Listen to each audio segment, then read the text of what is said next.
Okay, so this story I've got is about a time when I was a soldier, and this one's kind of a funny story, okay? One of my last stories was a little dark and dreary, so I figured I'd make a funny story here, which I've told my children, so if I could tell my children, then it's funny enough, okay? So we had to do this march, I guess, a forced march through, I guess down in Central America you wouldn't call it a jungle as much as you call it a heavy rainforest. So we were going through a rainforest, and we were all leading out. We were going to go on this mission, and we had our packs full of stuff. We had 500 rounds of ammunition. I mean, there was no resupply. Whatever we carried in was all that we had. So there was no resupply. We carried our own food for 5 days. We carried 500 rounds of ammunition.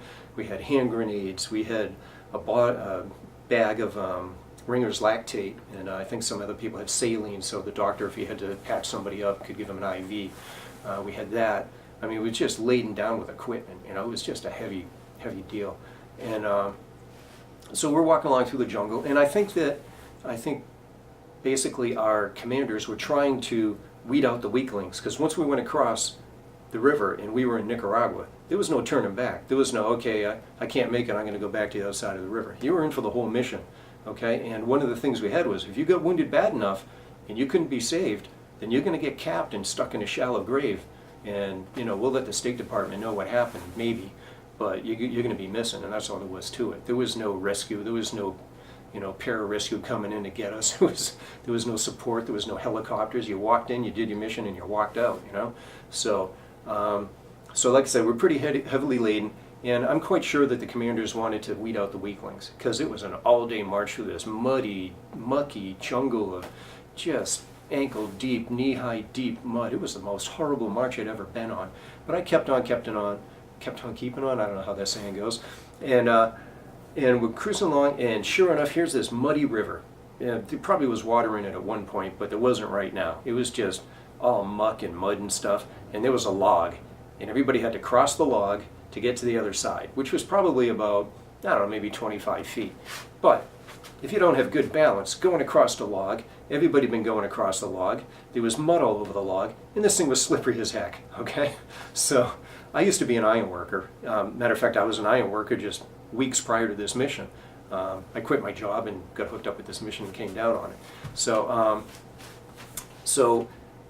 my friend, and we all had what we call mission names, or nom de guerres, okay? Because we didn't want anybody to know our real names in case we got captured, then they couldn't come back on our families. Much of the reason why I'm using a fake name on this video.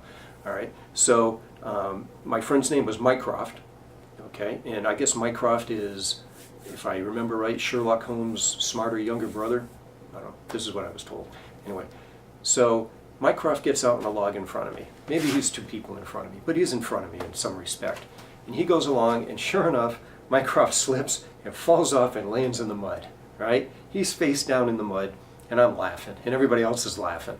All right? And we're thinking it's kind of funny, because he's the only one that fell off the log so far. Okay? I hadn't gone across the log yet, so still my turn was coming. So let's see if I can make it across without falling in. Right? And so there's Mycroft laying in the mud, and he's laying there, and his arms are pumping up and down. Boom, boom, boom. And I see he's face down, and his arms are going up and down. And I'm like, what the heck is Mycroft doing over there? He looked like he was trying to swim or something. And then I realized, with all the weight on the back, the rucksacks we had and all that weight, he was face down in the mud. He was drowning. He couldn't lift his face up out of the mud because he couldn't press down deep enough. The mud was so deep, his arms weren't long enough to reach the bottom of the riverbed or whatever was down there and push himself up. It might have been 5-10 feet to the bottom, who knew, you know?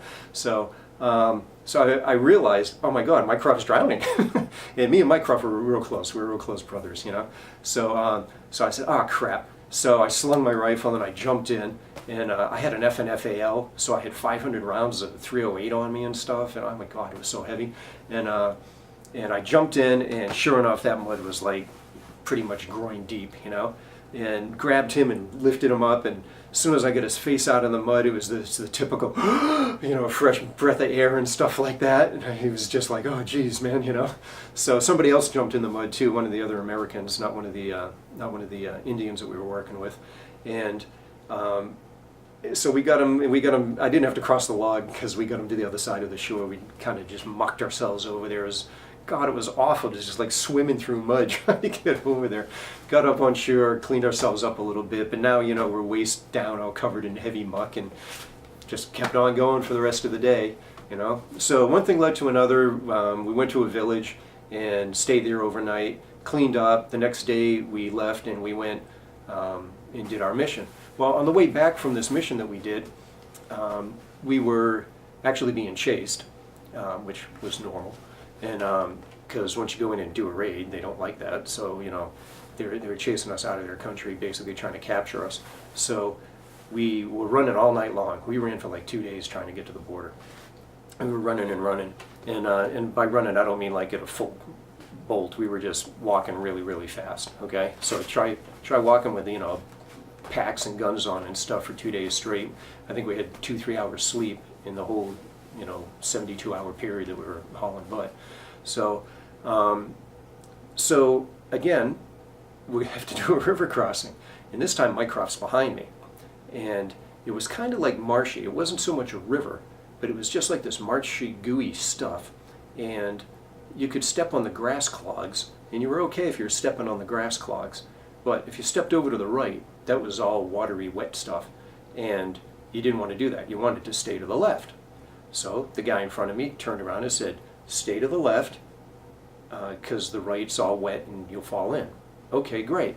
So I turned around and I told Mycroft and those guys, stay to the left. You don't want to stay to the right because you'll fall in. I turned back around, I took a couple steps, I get out there, and the next thing you know, I hear splash. Sure enough, because I was almost to the other side, you know. Sure enough, I look back, and there's Mycroft in the water, face down, drowning yet again. I was like, I told him to stay to the left. I jump in the water, somebody else jumps in the water. We grab him, we pull him out, we pull him up to the other side of this mucky, swampy crap, get him up on shore, and I'm like, dude, this is getting to be a habit. He goes, well, you said to stay to the left. I said, yeah, stay to the left. He goes, but you were facing us, so I thought you meant that left. So if you're looking this way, the left would have been my left, but since I had turned around, my left was his right. Anyways, he went to the right. He didn't stay to the left. He fell in the water. So twice in one mission, I had to scoop his butt out of the water and get uncomfortably wet and muddy and stuff and do it again. So that's just kind of a funny story that happens sometimes on combat missions, you know. And we chuckled about it later on and stuff like that. But we both made it. We made it to the border, and we got across into Honduras, and we both lived. So that was good. But yeah, it was getting to be a bad habit of saving him from drowning. So all right, so that's the end of that story.